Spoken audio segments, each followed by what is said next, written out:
Ya pemirsa, terima kasih Anda masih tetap setia bersama kami. Sementara itu, Wakil Ketua Gugus Tugas Penanganan COVID-19 Aceh, Diah Erti Idawati, mengapresiasi serta mendukung siswa Sekolah Menengah Kejuruan Teknologi Industri SMK SMTI Banda Aceh dalam memproduksi hand sanitizer untuk mencegah penularan virus corona.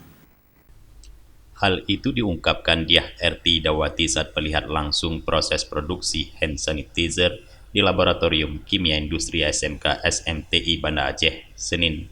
Kepala Sekolah SMK SMTI Banda Aceh, Herianto, menjelaskan bahan baku dari hand sanitizer bermerek Klona itu bersumber dari tanaman herbal.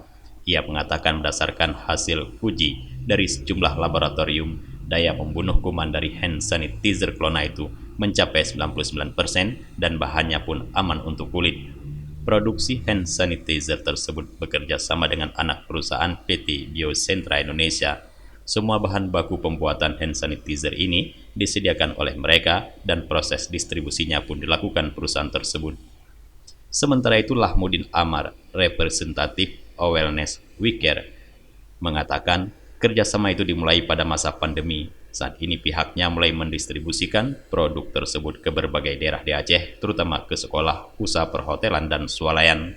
Amar berharap kehadiran istri orang nomor 1 di Aceh ini dapat membantu proses distribusi produk buatan anak Aceh tersebut.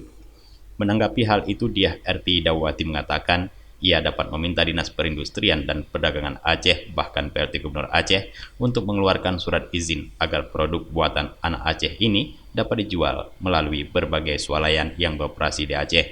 Untuk mendukung produk tersebut, Diah juga akan meminta seluruh dinas di bawah kewenangan pemerintah Aceh untuk membelanjakan produk murid SMK SMTI Banda Aceh ini jika membutuhkan hand sanitizer. Dari Banda Aceh, Tim Liputan Aceh TV melaporkan.